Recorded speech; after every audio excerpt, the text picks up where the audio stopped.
Without further ado, our guest tonight, I'll be over there. I'll be acting as a kind of moderator, especially for the Q&A. Ryan Anderson. I want to start by saying it's wonderful being at a college, being at a university, rather than a cable news show, precisely because this isn't going to be a shouting match. We're not going to talk over each other. We're not going to call each other names. Normally when I go to college campuses, I say this isn't a debate between bigots and perverts. It's not as if those are the two parties contending here. I want to know what you think marriage is. The reason we titled the article and the book, What is Marriage, is we think that's actually the question that people in favor of redefining marriage refuse to answer. And they refuse to answer that question by hiding behind what I think is a rather sloppy slogan, marriage equality, as if equality or justice settled this debate without actually discussing what it is that we want to be treated equally, what it is that we want to be treated justly. To answer that question, you have to answer the question, what is marriage? Everyone in the debate ultimately is for marriage equality. We all want the government to treat all real marriages in the same way.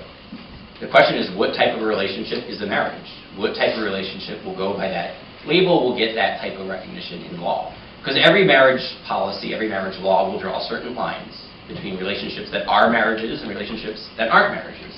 So the question is, what lines should be drawn and why? And you can't answer that question just by talking about equality or justice. You have to answer that question by talking about marriage. But what makes the marital relationship different than other relationships, it's what one of our critics, John Corvino, who's been in the news recently, someone who we've debated and had written exchange with, he calls it your number one person. That the marital relationship establishes your number one person. It's the person with whom you share the most intense emotional commitment. If that's the case, we think this just obviously gets marriage wrong, because it can't explain any of the features of marriage that most people will accept uncontroversially separate marriage from other forms of companionship. It simply conflates the marital relationship with companionship writ large. And it certainly can't explain the American tradition of marriage policy and marriage law, for how American governments, states and federal, have treated the marital relationship as something different. So I'll say a word, the marital norms that have governed American marriage law: monogamy, sexual exclusivity, and permanency, why the government's in the marriage business in the first place, and why marriage has a connection with family life. So we can explore those. If marriage just is your number one person, an intense emotional relationship, why ought it have a presumption of permanency? Why should the marriage contract, unlike other contracts, be one that has a permanent die-out date? Right? There's no 5-year marriage, 10-year marriage. It's going to be till death do you part. And then if something goes wrong, you can file for divorce, but the expectation is one of permanency. Now, some people have intense emotional unions that are enhanced by pledging permanency, but other people have intense unions that are going to be temporary, short-term, short-lived. What is it about emotional union just as such on this view of marriage that would demand that it be permanent? What is it on this view of marriage that would require monogamy? Why is it that 3 people can't have an intense emotional relationship? And why would the law not be treating them unjustly and not treating their relationship equally? And then finally, why is government in the marriage business on this view? Why can't we just get the government out of the bedroom? If marriage is just about the romantic lives of consenting adults, why is the state regulating your romance? You're in favor of redefining marriage to include same-sex couples. Why not same-sex couples or quartets? Why should marriage license be permanent rather than temporary? Why should they have sexual exclusivity rather than sexually open marriages? And why should the government be issuing these sorts of contracts in the first place? What is it that actually hooks them in to the marriage business? And what makes marriage distinct from other relationships is its comprehensiveness.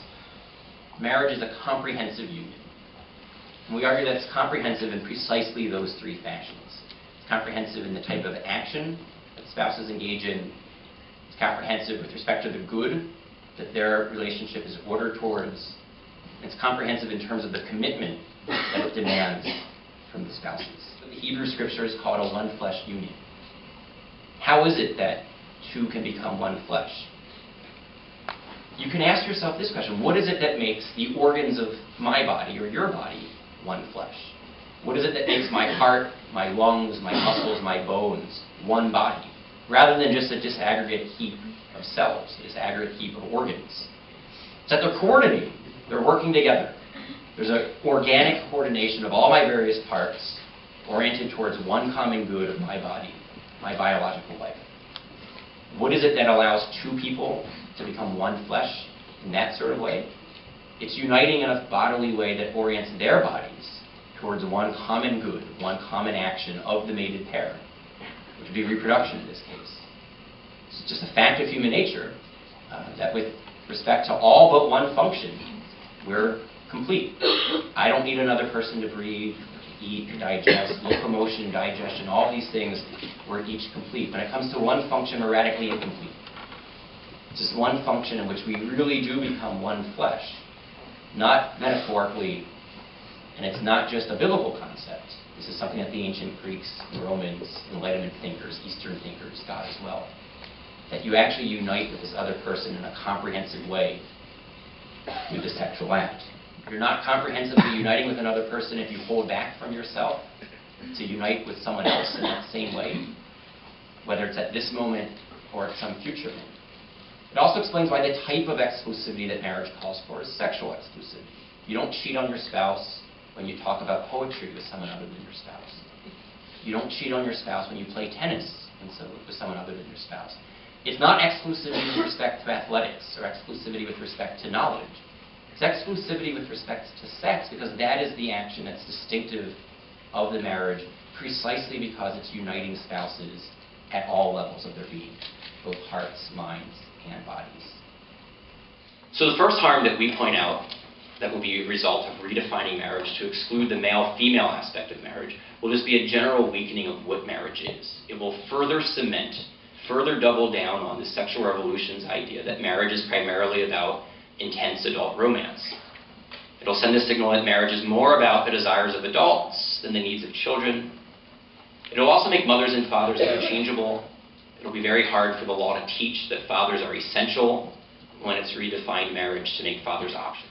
The second thing is it will make further redefinitions of marriage increasingly likely and increasingly more acceptable. And the simple question here is you can ask yourself, if you were one of the justices on the Supreme Court and a throuple came to you. A throuple is a term that we discovered in New York Magazine while we were doing research for the book, and it's a three-person couple. So we're taking away from the question polygamy. Polygamy frequently raises concerns about gender inequality. If it's one man with multiple wives, there can be a power balance, gender inequality balance. But with polyamory, it's larger groups of consenting adults who choose to live and to love how they want to. And it could be 3 guys or 3 girls, 4 guys, 4 girls, 2 guys and 2 girls in a quartet. What principle of justice, what principle of equality would you appeal to when the throuple goes before the Supreme Court saying, we want marriage equality? What's the answer? Yes or no? If no, why? Why not? I've already seen the term introduced in the Washington Post, a wed lease. Wed lease is a play on the word wedlock. Wedlock implies something that's going to be permanent and secure. A wed lease is something that's going to be temporary. You can lease a car, you can lease a house. Why not lease your wife? This was the argument that was made earlier this year in the Washington Post, saying that the problem with American marriage is that we have unrealistic expectations. We think we can pledge lifelong fidelity to another person. It would be better if we just had temporary marriage license, a 5-year marriage license, a 10-year marriage license, which could be renewable and good behavior.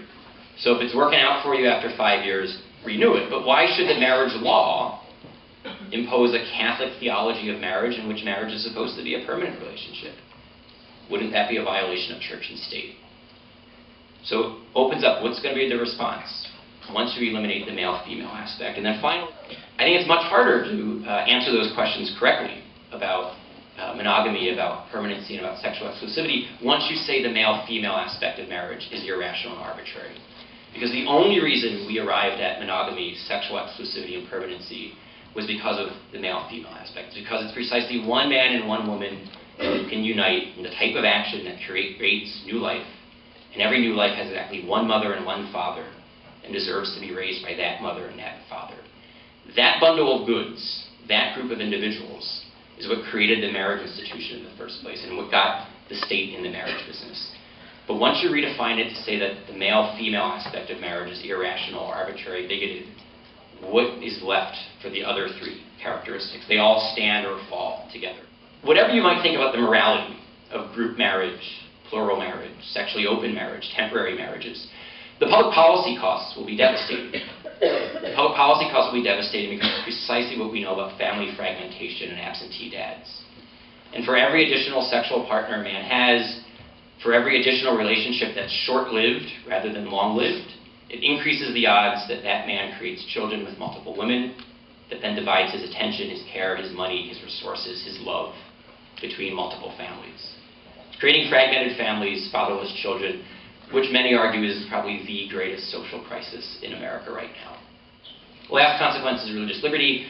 You've seen in Boston, I've seen it in D.C., it's also happened in Illinois, where the government has refused to grant an adoption license to Catholic charities because they wanted to find homes with married mothers and fathers for the kids in their care.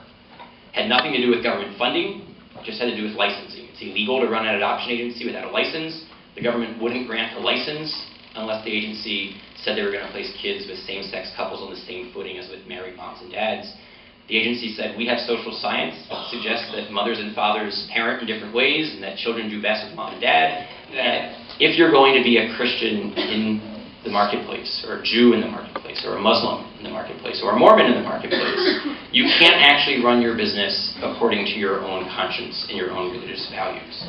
That even though there were other photographers and other bakers and other florists and other innkeepers who could cater the same-sex civil ceremony. In this case, New Mexico doesn't even have same-sex marriage. They still don't. And so Elaine Huguenin's views about marriage were actually what the state law was about marriage, and she still lost her court case. So you can see a giant train wreck in the works as far as what the redefinition of marriage will mean for people in the business place. So I will stop there. We have time for questions.